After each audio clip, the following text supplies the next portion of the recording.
안녕하십니까? 진리의 말씀을 통해 삶의 지혜와 평안을 찾아가는 시간입니다. 우리의 눈에 보이지 않는 영적 세계에서는 이미 오래전부터 거대한 전쟁이 시작되었습니다. 수천 년간 계속된 이 싸움은 비록 우리가 그 실체를 명확히 보지는 못하지만 우리 모두의 삶에 깊은 영향을 미칩니다. 우리는 매일 죄와 죽음의 권세와 씨름하며 살아갑니다. 그리고 때로는 가장 어두운 절망의 순간에 우리가 이 싸움에서 지고 있는 것처럼 느껴질 때도 있습니다. 하지만 하나님의 말씀은 우리에게 다른 이야기를 들려줍니다. 성경의 모든 페이지에는 이해하기 어려운 신비 속에서도 희망의 메시지가 메아리치고 있습니다. 특히 요한계시록은 하나님의 백성에게 분명한 메시지를 전합니다. 내일을 두려워하지 말라.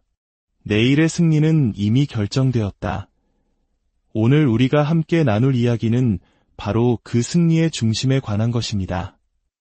이 메시지가 여러분과 여러분이 사랑하는 이들에게 힘과 위로가 되리라 믿으신다면 잠시 시간을 내어 이 영상을 공유해 주십시오. 하나님의 은혜가 이 말씀을 듣는 모든 분에게 함께하기를 기도합니다. 저희 채널을 구독하시면 이와 같은 희망의 이야기를 계속해서 전해드릴 수 있습니다. 이제 사도 요한이 우리를 위해 열어준 하늘의 창문을 통해 궁극적인 실제의 세계로 함께 들어가 보겠습니다. 요한계시록 5장의 말씀입니다. 내가 봄에 보좌에 앉으신 이의 오른손에 두루마리가 있으니 안팎으로 썼고 7인으로 봉하였더라.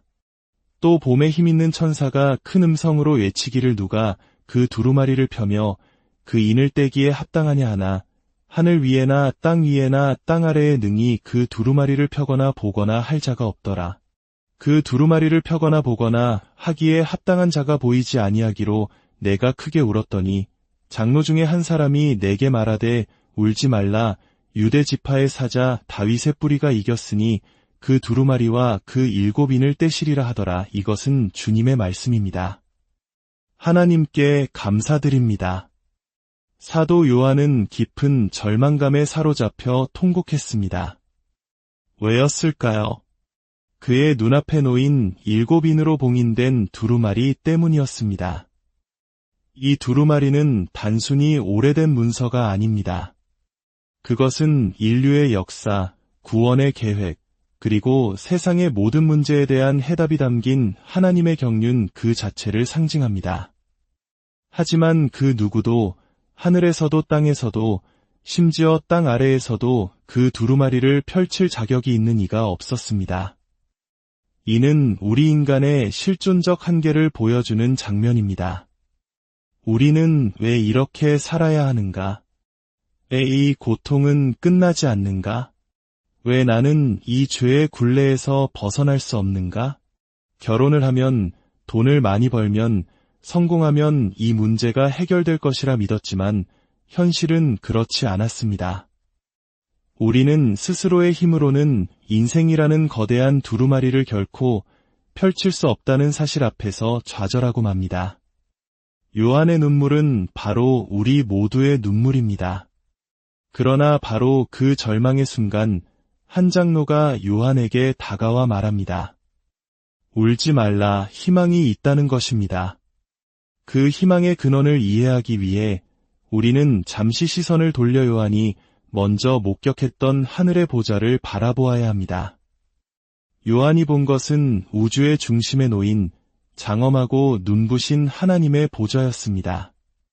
그곳은 모든 관심과 애정, 모든 찬양과 경배가 향하는 궁극적인 실제의 중심이었습니다. 그 주위에는 24개의 다른 보좌들이 있었는데 이는 구약의 12지파와 신약의 12사도를 상징합니다. 즉, 인류를 향한 하나님의 모든 구원 역사가 그 보좌 앞에서 완전하게 펼쳐져 있음을 보여주는 것입니다. 그뿐만이 아닙니다. 사자, 송아지, 사람, 독수리의 얼굴을 한내 생물이 끊임없이 찬양하고 있었습니다. 이는 단순히 기이한 모습의 존재들이 아닙니다. 가장 고귀한 창조물인 사자, 가장 힘센 송아지, 가장 지혜로운 사람, 가장 빠른 독수리의 모습은 모든 피조 세계가 그 보좌를 향해 경배하고 있음을 상징합니다. 시편에서 나무들이 손뼉치고 산들이 노래한다고 했던 것처럼 로마서에서 피조물이 탄식하며 하나님의 아들들이 나타나기를 고대한다고 했던 것처럼 온 우주 만물이 하나님의 보좌를 중심으로 움직이고 있는 것입니다. 이것이 바로 궁극적 실제, 가장 현실적인 현실입니다. 우리가 발딛고 사는 이 세상이 전부가 아닙니다. 우리가 눈으로 보는 것이 실체의 전부가 아니라는 것입니다. 보이지 않는 세계, 하늘과 땅이 만나는 그 경이로운 공간이 지금 이 순간에도 존재하며 모든 만물은 그곳을 향해 움직이고 있습니다. 이 장엄한 광경은 우리 그리스도인들에게 흔들리지 않는 기쁨과 평안의 원천이 됩니다. 만약 이 보좌가 실제한다면, 만약 전능하신 하나님께서 모든 것을 다스리고 계신다면 세상이 나에게 무엇을 할 수 있겠습니까? 나를 죽이겠습니까? 괜찮습니다. 우리에게 죽음은 이기는 것입니다. 나를 외롭게 만들겠습니까? 괜찮습니다. 나는 그분과 함께 모든 이들을 섬길 것입니다. 이 궁극적 실제를 아는 자는 세상의 어떤 위협 앞에서도 담대할 수 있습니다. 그런데 왜 우리는 이토록 분명한 실제 앞에서 평안을 누리지 못하고 불안에 떨며 살아가는 것일까요? 문제는 우리 자신에게 있습니다. 우리는 위대하고 영광스러운 하나님의 보좌를 외면한 채 우리 마음속에 자신만의 작고 초라한 아기 보좌를 세우려 하기 때문입니다. 우리는 그 작은 보좌에 앉아 스스로 삶의 왕이 되고 주인이 되려 합니다. 하나님의 말씀은 상관없어. 내 인생의 주인은 나야. 돈 문제든 성적인 문제든 인간관계든 내가 알아서 결정할 거야 라고 외치며 나만의 작은 왕국을 세우고 통치하려 했습니다. 하지만 사랑하는 여러분, 우리는 하나님이 되는 데에 너무나 서툽니다. 우리는 전능하지도 전지하지도 않습니다. 우리의 작은 왕국은 언제 무너질지 모르는 불안감과 초조함으로 가득 차 있습니다. 우리에게는 모든 것을 바로 세울 힘이 없기 때문입니다. 그리고 우리 왕국의 백성이 된 주변 사람들, 즉 우리의 가족과 친구들 역시 우리의 미숙한 통치 아래서 고통받고 불안해합니다. 결국 우리는 어떻게 됩니까? 우리는 두려움이라는 유령에 쫓기다가 잠시의 위안을 주는 가짜 약에 기댑니다. 극심한 불안감에 시달리다가 술이나 약물, 혹은 음란물이나 부적절한 관계 속에서 순간의 위안을 찾으려 합니다.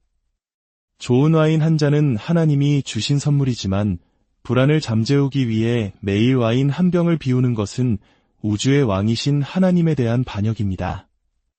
우리는 공포와 마취 사이를 끊임없이 오가며 살아갑니다. 두려움에 떨다가 그것을 잊기 위해 무언가에 중독되고 마취에서 깨어나면 더 큰 두려움에 사로잡히는 악순환을 반복하는 것입니다. 이제는 스스로에게 솔직해져야 할 때입니다. 고등학교 시절에 세웠던 인생 계획표의 항목들을 하나씩 지워나가고 있을지도 모릅니다. 좋은 대학을 졸업하고 괜찮은 직장을 얻고 집을 사고 배우자를 만나고 아이를 낳았을 수도 있습니다. 하지만 마음 깊은 곳의 갈증은 여전히 해결되지 않았음을 느끼지 않으십니까? 이게 전부가 아닐 텐데 하는 공허함이 여전히 남아있지 않습니까? 그것은 우리가 우리 삶의 왕이 될 수 없기 때문입니다. 우리에게는 그럴 능력도, 지혜도, 힘도 없습니다. 이것이 바로 성경이 말하는 죄의 본질입니다. 유일하고 참되신 왕 앞에서 스스로 왕이 되려는 반역. 이 죄가 우리를 하나님으로부터 분리시키고 평생토록 참된 기쁨과 평안을 누리지 못하게 만듭니다. 하지만 좋은 소식이 있습니다. 우리의 삶이 부분적인 만족과 실망의 구렁텅이를 오가는 것에 지쳤다면 더 이상 그렇게 살지 않아도 된다는 것입니다. 다시 요한계시록 5장으로 돌아가 봅시다. 그 누구도 펼 수 없었던 두루마리 앞에서 요한이 통곡할 때 장로는 선포합니다. 보라, 유대 지파의 사자 다윗의 뿌리가 이기셨다. 그분 바로 예수 그리스도께서 우리가 할 수 없었던 일을 해내셨습니다. 세상의 모든 돈으로도, 모든 성공으로도, 모든 쾌락으로도 할 수 없었던 그 일을 이루셨습니다. 십자가에서 죽으시고 부활하심으로써 죄와 죽음의 권세를 이기시고 마침내 그 봉인된 두루마리를 열 자격을 얻으신 것입니다. 그분께서 두루마리를 여셨다는 것은 이제 우리에게 하늘과 땅이 만나는 그 경이로운 공간으로 들어갈 수 있는 초대장이 주어졌다는 의미입니다. 그 두루마리 안에는 놀랍게도 바로 당신의 이름이 적혀 있습니다. 하지만 저는 죄인인데요. 저는 자격이 없는데요. 라고 말할지도 모릅니다. 그러나 기억하십시오. 하나님의 보좌 앞에서는 모든 것이 본래의 모습대로 그 숨겨진 아름다움 그대로 드러납니다. 당신이 스스로를 어떻게 생각하든 그리스도 안에서 당신은 하나님의 사랑받는 자녀이며 그 보좌 앞에 나아갈 자격이 충분합니다. 그렇다면 우리는 어떻게 그 초대에 응할 수 있을까요? 아주 간단합니다. 믿고 회개하는 것입니다. 먼저 이 사실을 믿으십시오. 그리고 회개하십시오. 회개란 내가 앉아있던 작고 초라한 아기 보좌에서 내려오는 것입니다.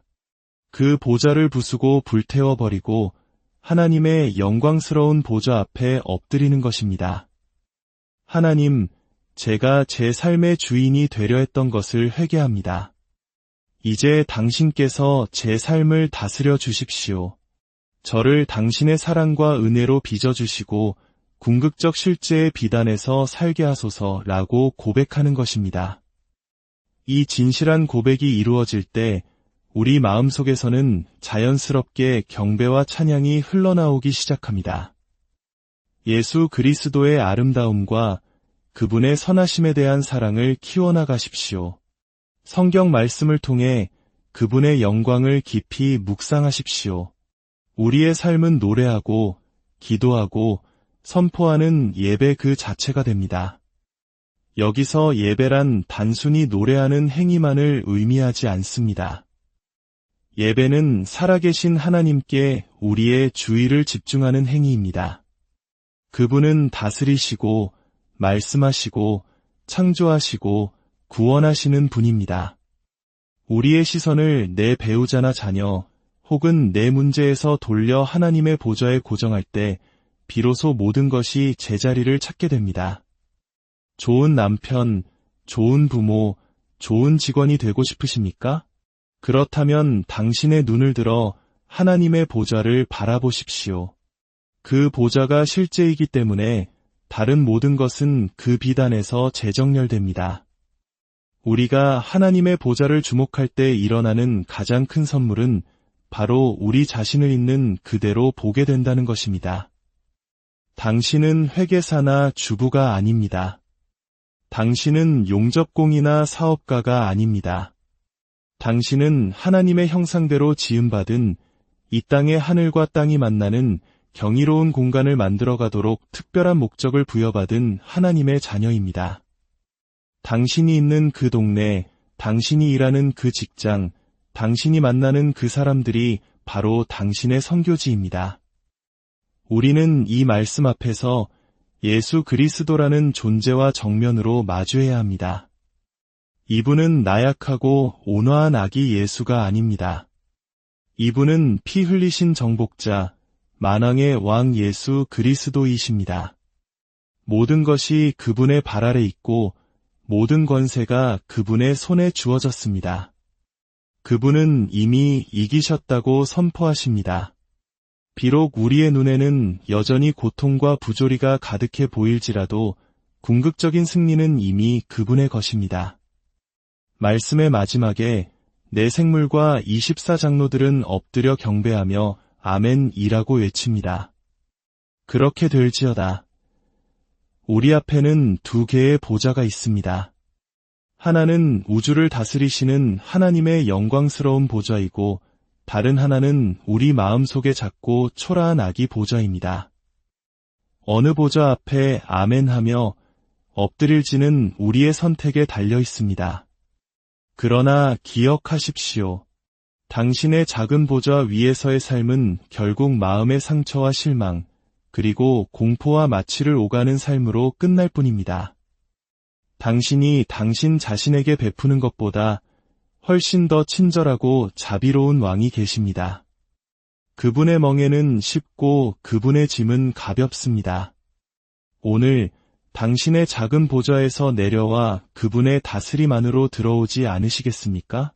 그분은 두 팔 벌려 당신을 기다리고 계십니다. 함께 기도하겠습니다. 사랑과 은혜의 하나님 아버지, 오늘 말씀을 통해 우리에게 궁극적인 실제이신 당신의 보좌를 보여주시니 감사합니다.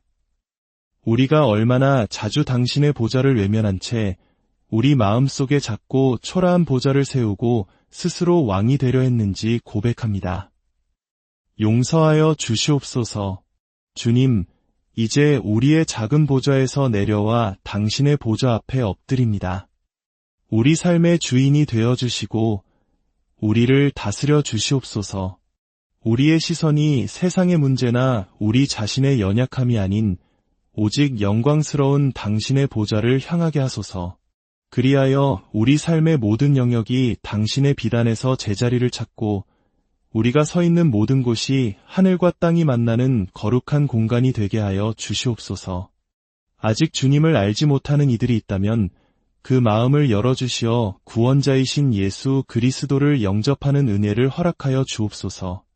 모든 슬픔과 불안을 이기신 유대 지파의 사자, 다윗의 뿌리이신 우리 주 예수 그리스도의 이름으로 기도드립니다.